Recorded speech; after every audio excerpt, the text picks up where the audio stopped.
E aí, galera, meu nome é Jennifer Lacava, esse é meu canal Simplifique Histologia. Pode rodar a vinheta.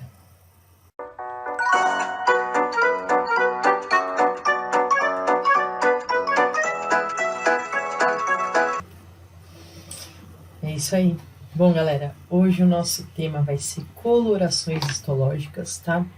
Não tem como eu pensar em histologia e eu não falar um pouco da tinção, não falar dos colorantes, né?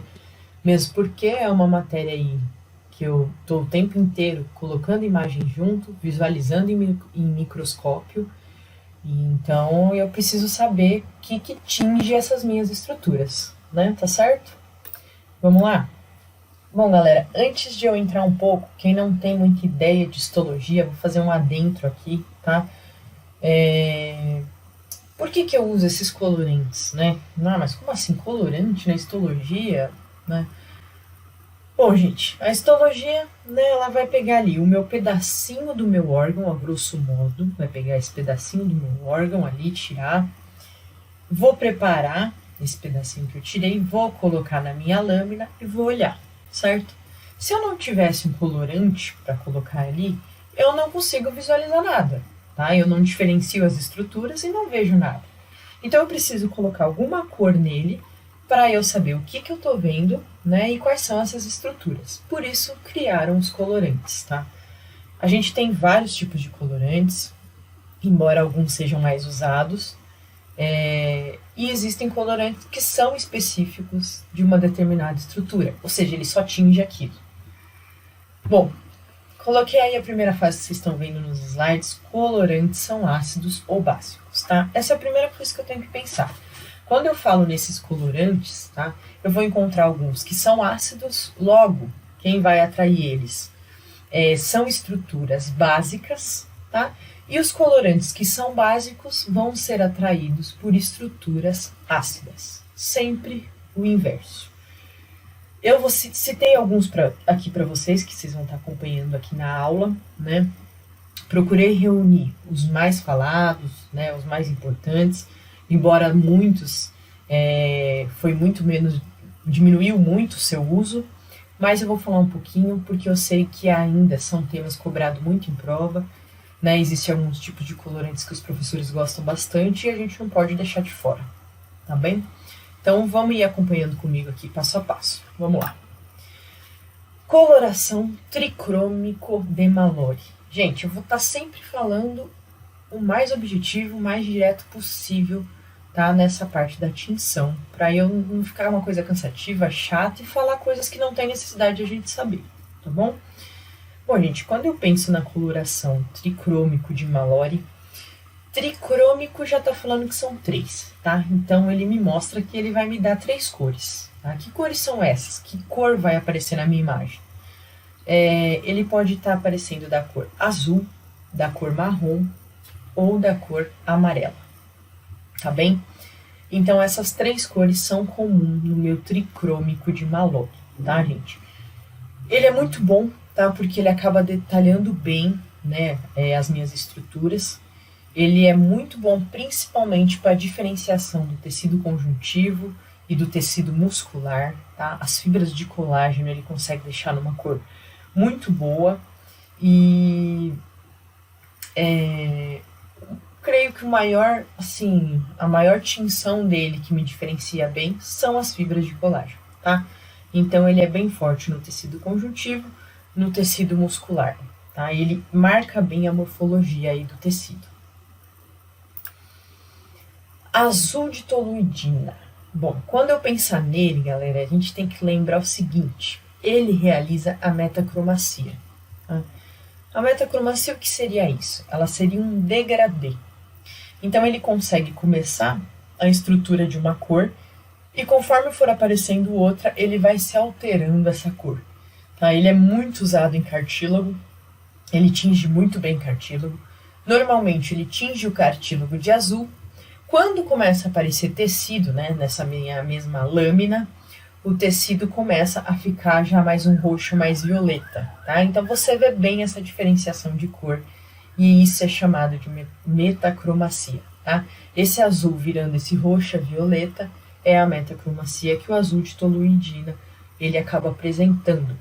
E dentre os corantes com metacromacia, ele é o mais famoso, o mais utilizado, tá? O mais conhecido. Então, ele tem bastante afinidade pela questão de cartilagem, tá bem? Bom, agora eu puxei aí para vocês o método de ácido periódico de Schiff, né? Que seria o método de Paz, que ele assim que ele é mais conhecido, assim que ele é mais falado. Ele reage muito bem nos hidratos de carbono, tá? Ele tem assim bastante atração, né, nos hidratos de carbono. Logo, ele tinge muito bem glicoproteínas, glicogênio, tá?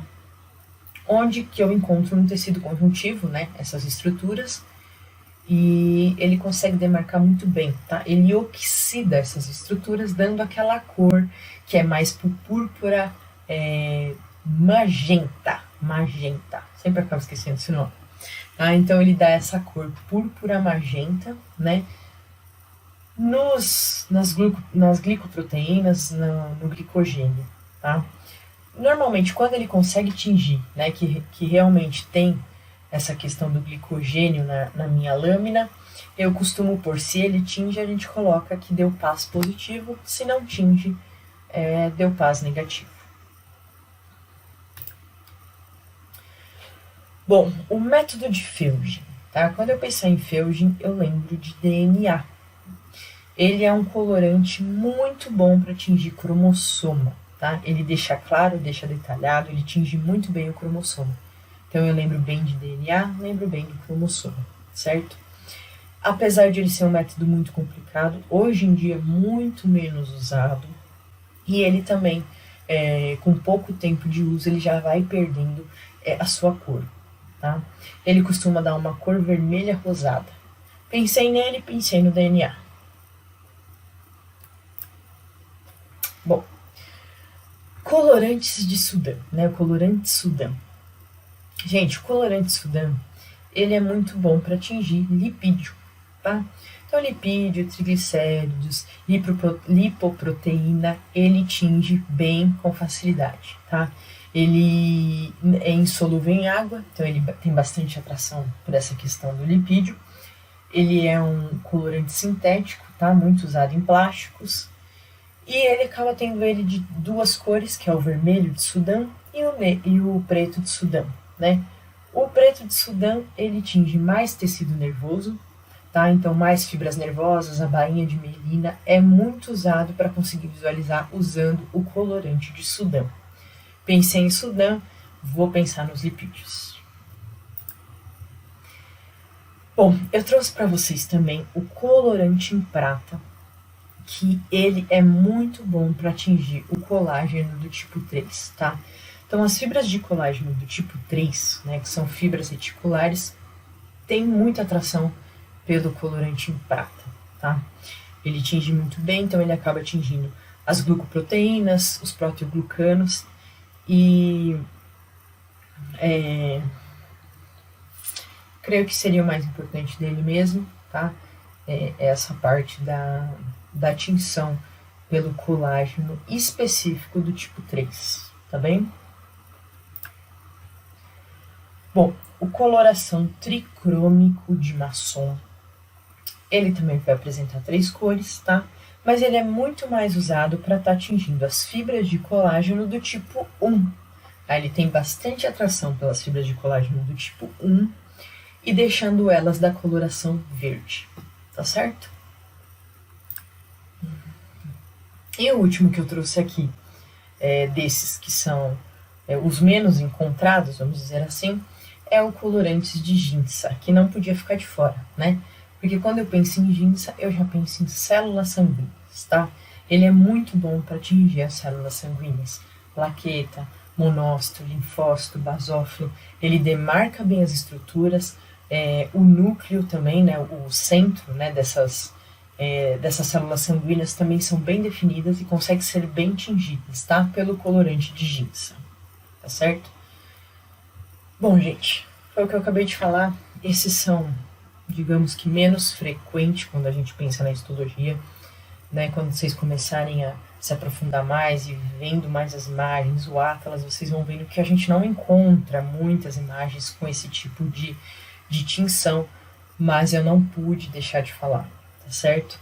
Agora eu vou falar a tinção que é a mais importante e a mais usada na histologia, né, em que boa parte das imagens vocês vão ver esse tipo de colorante, que é a famosa hematoxilina e eosina, que eu tenho certeza que você que mal começou a estudar histologia já está sabendo bem sobre esse nome.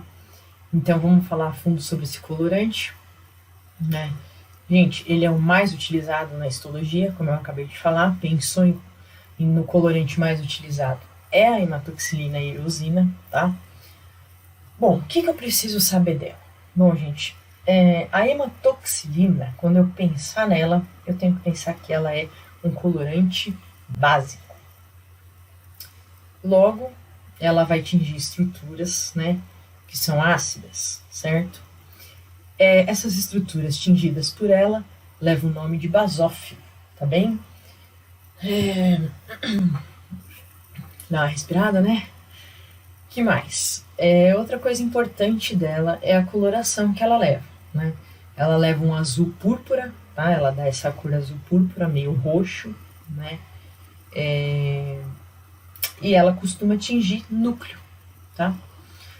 Logo que o núcleo ele é formado por DNA, então ele tem ácido, ele é uma estrutura ácida, então ela vai acabar atraindo o que é base, que é a hematoxilina. Então pensei em hematoxilina, ela é básica, leva o nome de basófilo as estruturas que ela atinge, e ela é da cor azul púrpura, meio roxo, tá? E tinge núcleo, tá bem? Bom, quando eu falar na eosina, gente, a eosina é uma estrutura ácida, tá? Então logo ela é uma substância ácida, logo ela vai atingir estruturas básicas, certo?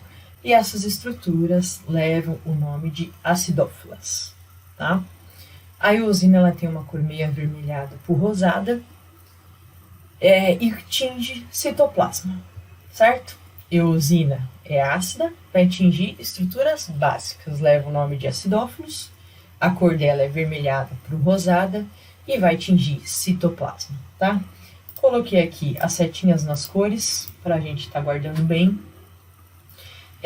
Esse é o mais importante que eu devo colocar na minha cabeça e decorar sobre a hematoxilina e a eosina, porque daqui para frente todas as imagens que a gente vai ver com esse tipo de colorante, vocês vão bater o olho no que for azul e púrpura, já tem que estar na cabeça que é a hematoxilina, o que for avermelhado rosado, já tem que pôr na cabeça que é a eosina. Então o método de tinção é a hematoxilina e eosina, e o que eu estou vendo é núcleo e o restante citoplasma, até eu ir conhecendo todas as estruturas, certo? Não é difícil, tá? É uma coisa que tá sempre visualizando, vai se tornando cada vez mais fácil, tá? Eu coloquei uma imagem aqui para ficar um pouco mais fixado essa questão que eu estou falando das cores, né? Vou até dar uma expandida aqui nela para a gente estar visualizando melhor. Vocês acompanhem aqui com o mouse comigo. Olha só, estou circulando aqui, ó, que é um núcleo, certo? Por que eu sei que é núcleo? Bom, ele tá roxo, né? Ele tá o azul púrpura, né? E quem tinge ele é a hematoxilina. Então tá aqui o meu núcleo tingido pela hematoxilina. Logo aqui, ó, rosado, meio avermelhado, né? Que é citoplasma, fibras, tá? Tingida pela eosina, tá bem? Eu acho que essa imagem dá pra gente ter uma noção muito boa, tá? E diferenciar muito bem que esse é um método de tinção hematoxilina e eosina. Mais uma vez, gente, ó, tudo que for bolinha aqui, que tá roxo, né, meio azul púrpura, é a hematoxilina, é núcleo que tingiu, e o restante que tá rosado e avermelhado, eu vejo bem que é pelo método eosina, pelo colorante eosina, que vai ser citoplasma e todas as outras estruturas que compõem o citoplasma. Tá certo? Acho que deu para vocês visualizarem bem. deu para ficar um pouco claro. Como eu falei, eu quis só realmente trazer a forma mais objetiva e direta sobre a tinção, né? Que a gente lembre dessas palavras-chave e já sabe que colorante que é e o que está tingindo, certo? Gente, fiz um resumo legal dessa aula também, tá lá no meu Instagram, tá? Vou pedir para vocês aí, se vocês gostaram da videoaula, dá um joinha aí no meu canal do YouTube, se inscreve nele, tá? Vai ter bastante videoaula bacana, bastante coisa fácil de estar entendendo, tá?